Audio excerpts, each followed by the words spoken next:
Welcome to this explainer. Right now, we're going to walk through a brutally honest, absolutely highly effective self-audit. And the best part? It takes exactly 9 minutes.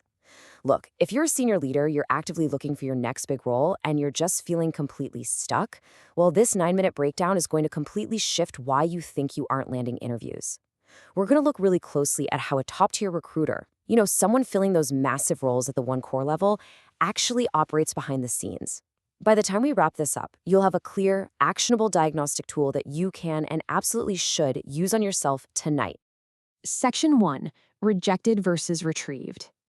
Okay, let's dive into this and address the massive elephant in the room for senior leaders currently navigating the job market. There is this fundamental misunderstanding happening right now. It's a core assumption that's leading incredibly talented executives down a completely wrong, frustrating path. And honestly, it all comes down to two very similar sounding but drastically different words. See, most senior leaders assume they're being rejected. They think a recruiter looked at their rich history, evaluated their deep expertise, weighed their leadership qualities, and consciously decided to pass on them. But the actual reality? You're simply not retrieved. You aren't being rejected because you aren't even being seen by the systems and searches these recruiters are using. Being rejected? Well, that's a skills or experience problem. But not being retrieved? That is a visibility and systems problem. And as you can imagine, a completely different problem requires a completely different fix. So the absolutely crucial point here is figuring out exactly where your visibility is breaking down. To do that, we're going to outline the ticking clock of this explainer. This is a real-time diagnostic audit broken into 3 distinct tests over 9 minutes. We've got 3 minutes for the search test, 3 minutes for the 12-second test, and 3 minutes for the Google test. We really want to build a sense of urgency here because you can run these exact 3 tests on your own profile the very minute this explainer is over. Section 2. Minutes 1 to 3. The search test. Let's start the clock on the very first phase of our timeline. Think of this kind of like a coach running a high-speed drill, all right? For the first 3 minutes, we're going to look strictly at the mechanics of discovery. I want to walk you directly through the exact steps of this test so you can replicate it flawlessly tonight. Step 1. You must open a private or incognito browser window.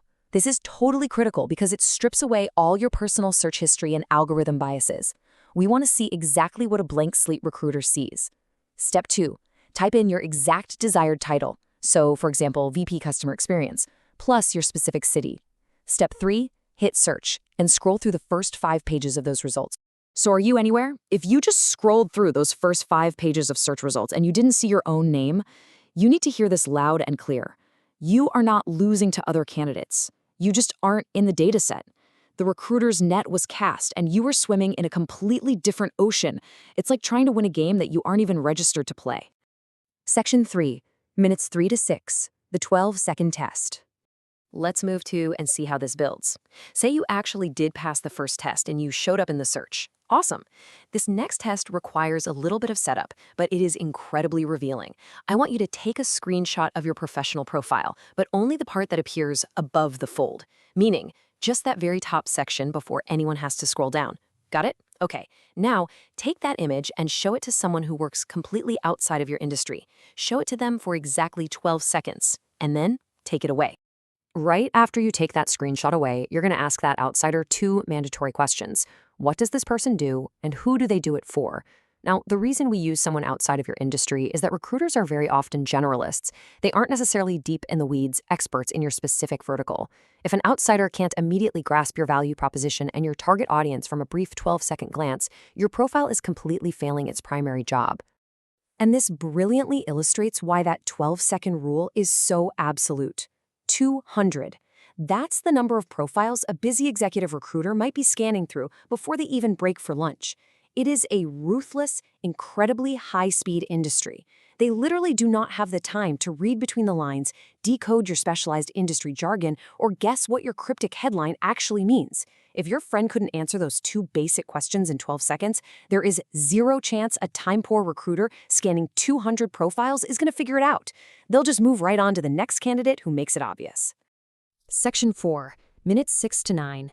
The Google test. So you've checked the direct platform search and you've checked your profile's immediate visual clarity. Now we zoom out to look at your broader digital footprint. For this final drill, I want you to go to Google and search your first and last name, followed by your specific function or industry. When you hit enter, what pops up? Do you see a robust professional profile? Do you see a link to a talk you gave or a panel you sat on? Do you see an article or a post where you shared a distinct, strong point of view on your industry? Or do you see nothing? Remember, we're talking about roles at the 1 crore compensation level and above. These are significant, high-stakes leadership positions.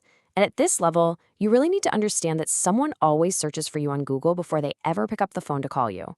They're looking for authority, right? They're looking for a track record of thought leadership. If they search your name and find absolutely nothing, you need to realize that at the 1 crore level, nothing is an answer to, and it's usually an answer that ends your candidacy before it even begins.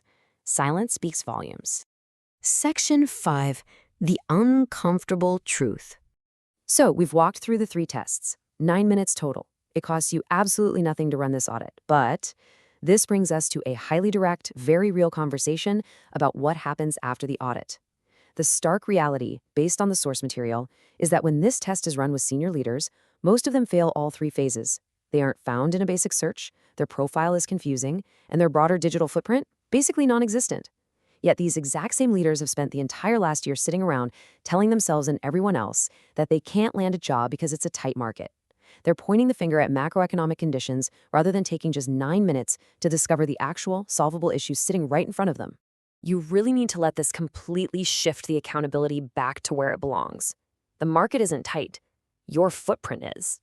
Let that sink in. It's a powerful realization. The opportunities are definitely out there. The recruiters are actively searching. The money is absolutely being spent to hire top talent. But if your digital footprint is so narrow, so restricted, and so poorly optimized, you are entirely invisible to the very people trying to give you those opportunities. Which leaves us with one final urgent question to close out this explainer. What will a recruiter find when they search for you tomorrow?